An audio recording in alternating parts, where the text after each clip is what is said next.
Pernah nggak sih kamu mikir, kenapa China bisa damai-damai saja selama lebih dari 40 tahun, tapi Amerika seperti nggak bisa hidup tanpa perang? Kayak, literally tiap tahun pasti ada saja konflik baru yang mereka ikutin.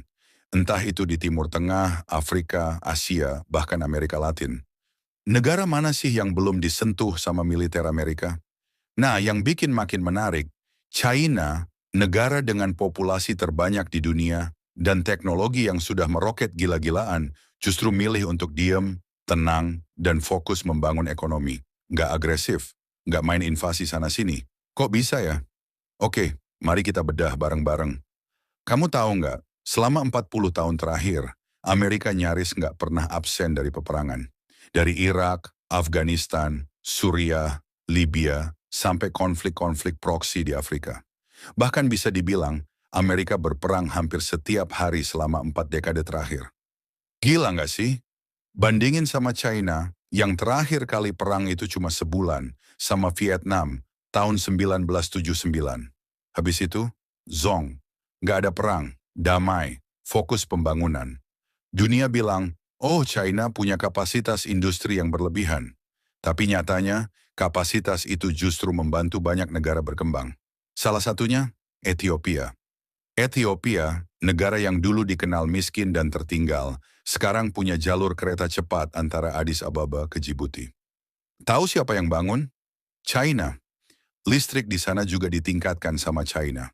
Hasilnya, petani lokal bisa panen alpukat, ngangkut pakai kereta, dan keesokan harinya buah itu sudah ada di meja makan di Dubai. Bayangin efek dominonya. Dari satu jalur kereta, petani bisa menghasilkan uang, bangun rumah, dan hidup sejahtera. Dan semua itu datang dari pendekatan China yang bukan pakai senjata, tapi teknologi dan pembangunan. Sementara Amerika bikin pangkalan militer di mana-mana.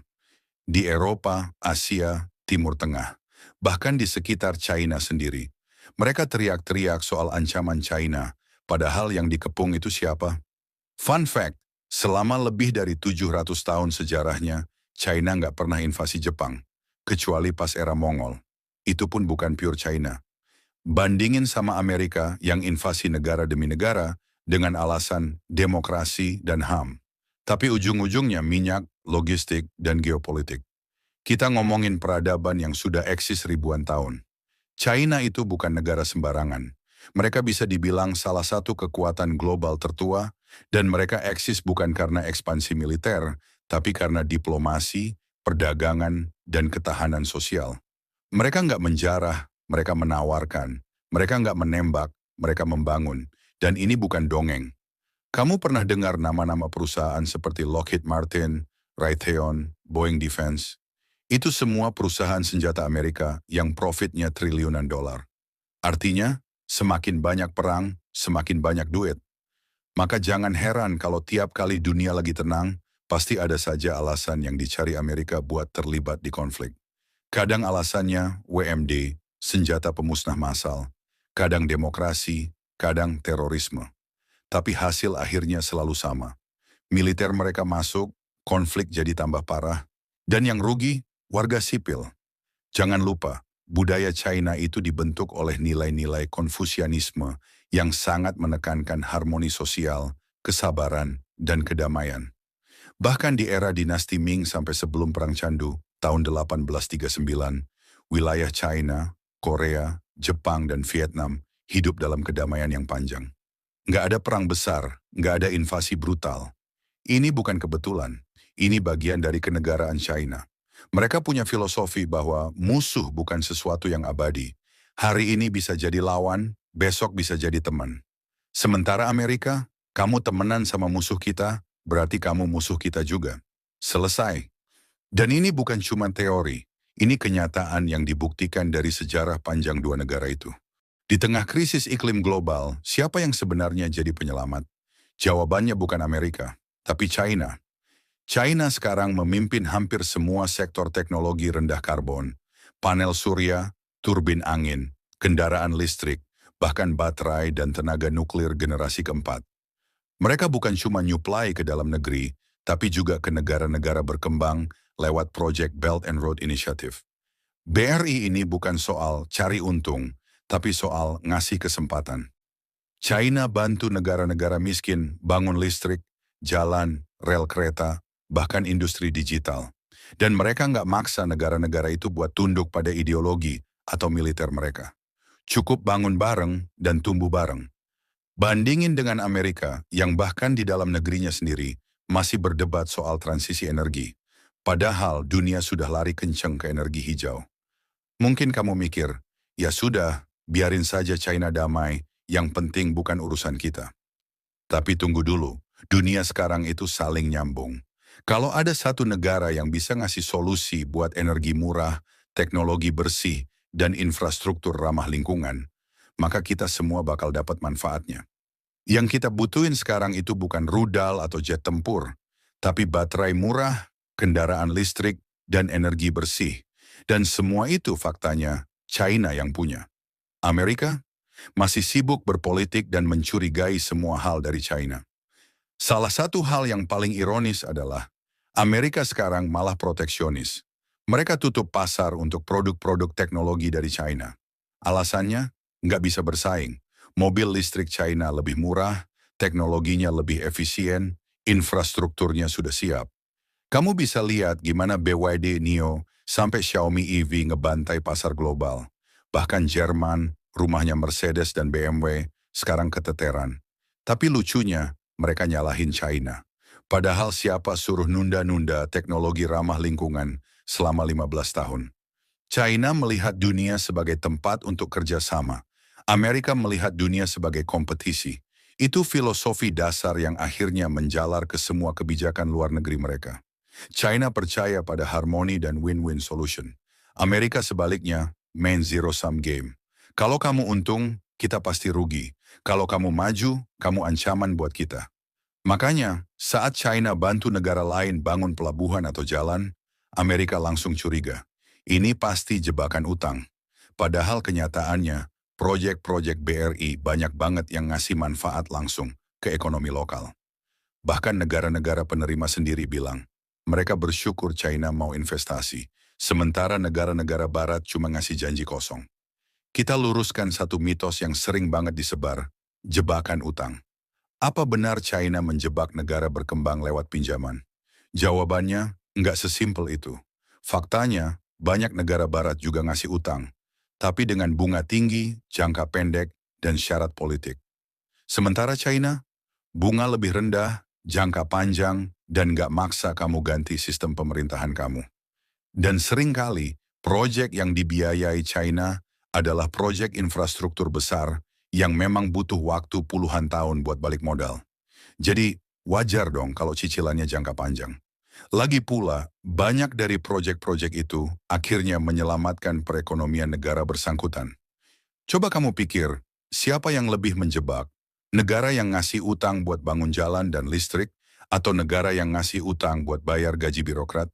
Ini poin penting banget. China sekarang bukan cuma mau maju sendiri, tapi ngajak dunia berkembang buat naik kelas bareng. Contoh nyatanya, mereka bikin kawasan industri bersama di Asia Tengah, bantu negara-negara Afrika bangun jaringan listrik dan air bersih, bahkan ngasih akses teknologi pertanian digital ke negara-negara di Asia Tenggara. Di saat negara-negara barat cuma fokus ke politik, China fokus ke solusi praktis. China nggak datang bawa doktrin demokrasi, tapi bawa panel surya dan rel kereta. Mereka nggak bawa senjata, tapi traktor dan teknologi pertanian pintar.